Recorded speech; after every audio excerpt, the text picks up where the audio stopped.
Welcome to Catherine's tutorial. In this video, we'll learn about menstrual cycle.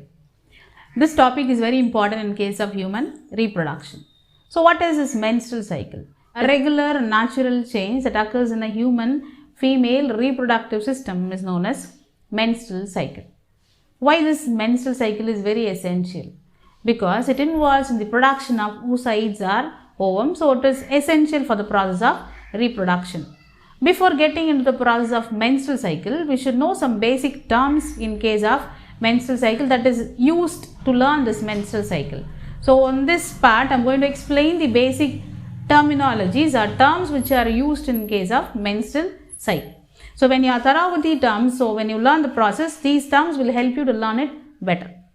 Now we will go with the process known as menstrual cycle or the basic terminologies that are used in menstrual cycle.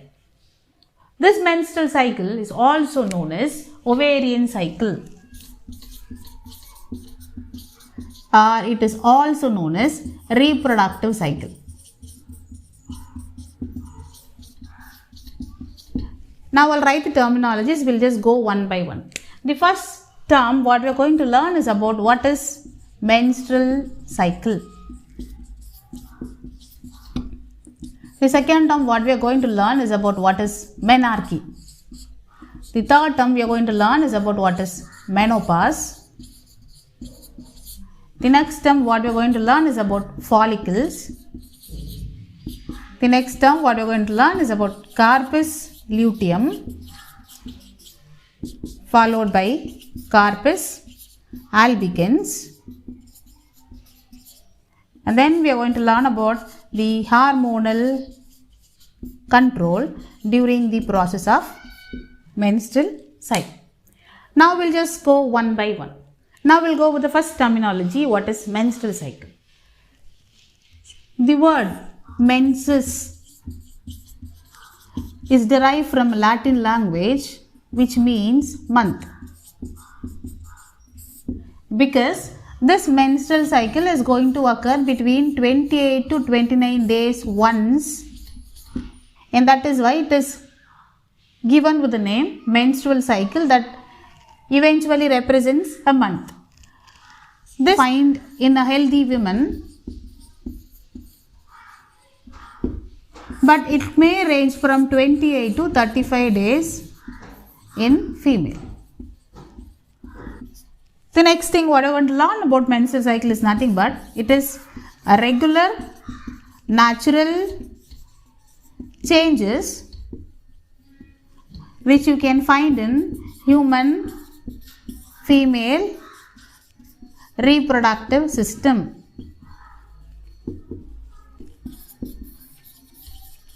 Cycle is unique for primates, that is apes and human.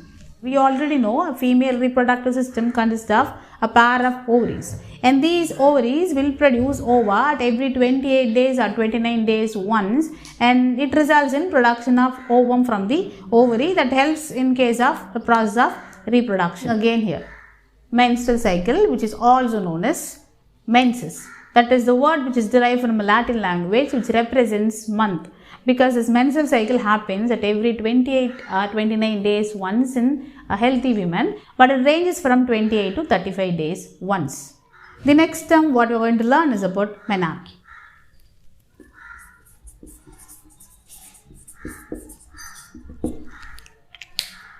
What is menarche? Menarche is nothing but the first menstruation. Okay, the first menstruation.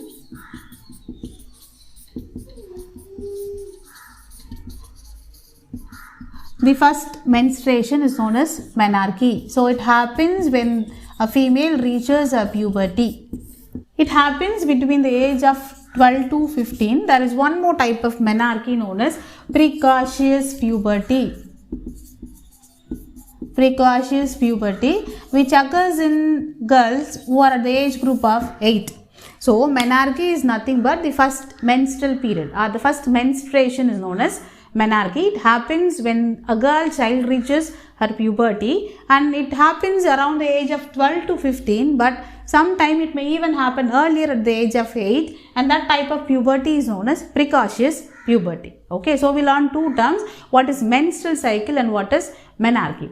The next term what we are going to learn is about menopause. Nothing but where the menstrual cycle comes to an end,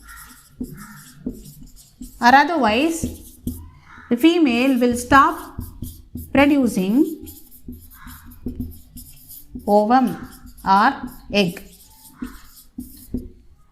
and it happens between the age of 45 to 55 according to the health condition of a female. Okay, so menopause is nothing but when a female reaches 45 to 55 years of age, the production of ovum, that is a menstrual cycle, producing the ovum every 28 or 29 days once will come to an end. The 4 different type of follicles you can able to observe in female ovary.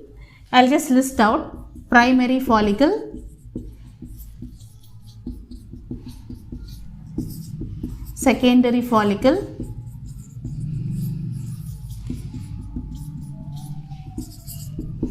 tertiary follicle,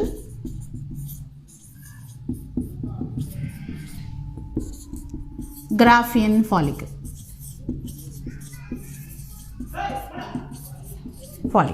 We'll go over the diagram so that you can able to understand what is follicle.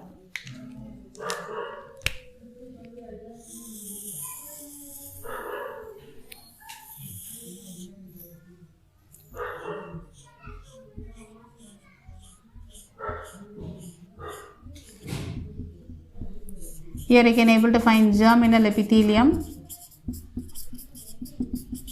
that lines the ovary of female, and you can able to find different stages of follicles, and these groups of follicles are known as primary follicle. This primary follicle grows into a secondary follicle.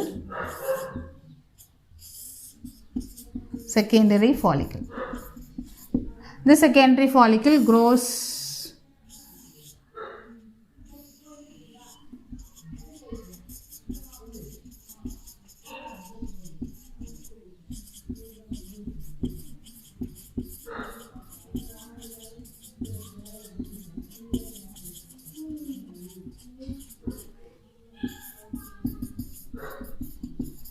into a tertiary follicle. This tertiary follicle will grow into a matured follicle surrounded by cells, empty follicle cells, and this is known as matured follicle. And this matured follicle will be released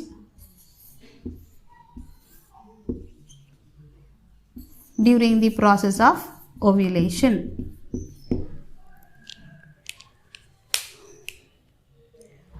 So, the follicles are nothing but these are sac-like structures. These are sac-like structures which are filled with fluid, and it contains a developing ovum.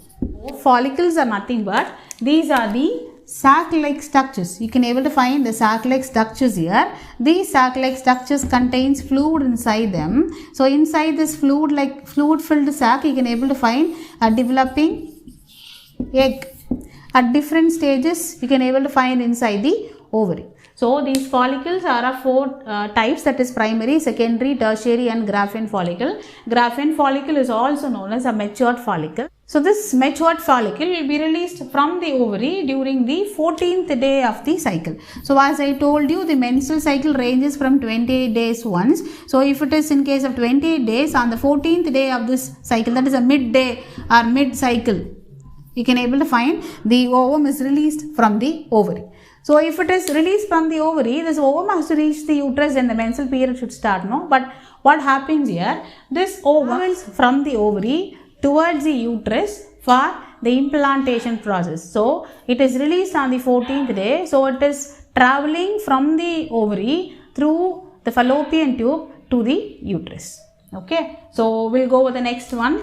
And one more important thing about the follicles. So it is not all the follicles are going to grow into a ovum, or they are going to mature into a ovum. But there are two types of follicles you can find inside the ovary: growing follicles and non-growing follicles. So there are two types of follicles, growing and non-growing. I am repeating again, these follicles are sac-like structures which is filled with the fluid, which also contains an immature egg that undergoes developmental stages to become the mature egg. So that is why we learn primary follicle, secondary, tertiary, and finally resulting in matured follicle or graphene follicle. This matured follicle contains the ovum that is released from the ovary on the 14th day of the menstrual cycle. Now we will move on to the next term, that is corpus luteum. The word corpus luteum is derived from Latin language again, which means yellow body. So it is yellow in color, which is due to the presence of carotenoids that is obtained from the diet of individual. So it is known as yellow body, and it is due to carotenoids that is obtained through the diet of the female. Okay. So what is this corpus luteum? So here these empty follicles will transform into another structure known as corpus hemorrhagicum. This corpus hemorrhagicum will turn into another transitory structure known as corpus luteum. This corpus luteum is a temporary endocrine gland. Temporary endocrine gland. What is the meaning of endocrine? When any structure releases hormone, then they are known as endocrine structure. So this corpus luteum will act as temporary endocrine gland which will secrete three different types of hormone. So they will secrete estrogen, it also secretes progesterone, and it also secretes a hormone known as relaxin. But it secretes more amount of progesterone and less amount of estrogen in case of menstrual cycle. So this corpus luteum will persist when the female becomes pregnant. Okay, so what is the function of this corpus luteum? This corpus luteum secretes large amount of progesterone. This particular progesterone hormone will help in implantation of the developing zygote inside the uterine endometrium. Okay, so this hormone is very essential when the female becomes pregnant. For example, if the female is not pregnant, so eventually this corpus luteum will turn into a scar tissue known as corpus albicans. That is what we are going to learn next. This corpus albicans are also known as white body. It is a white mass of tissue. So remember, corpus luteum is known as yellow body and corpus albicans is known as white body. When there is no fertilization, this corpus luteum will become inactive after 10 to 14 days of the release of ovum. So it will become inactive, and the ovum can able to live for only 24 hours or less than this also. So after 24 hours, if there is no fertilization, after 24 hours, the ovum will die and resulting in menstrual bleed, where the endometrial lining of the uterus also will be slugged off along with the unfertilized ova. Okay, remember that corpus luteum will persist. It is actually a temporary endocrine structure which is formed after the release of ovum from the mature graphene follicle. This empty follicle will transform into corpus luteum when there is pregnancy. When the female is pregnant, the corpus luteum remains. It starts to secrete progesterone hormone. When the female has become pregnant, the female will start to release a hormone known as human chorionic gonadotropin hormone.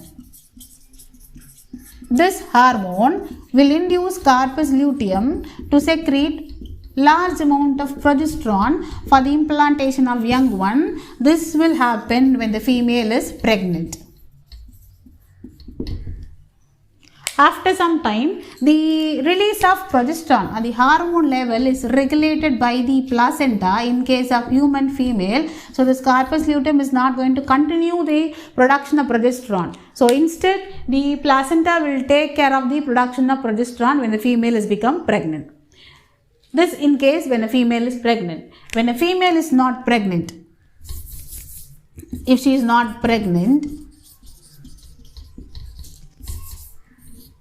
Corpus luteum will transform into Corpus albicans, and this is reabsorbed by the ovarian surface.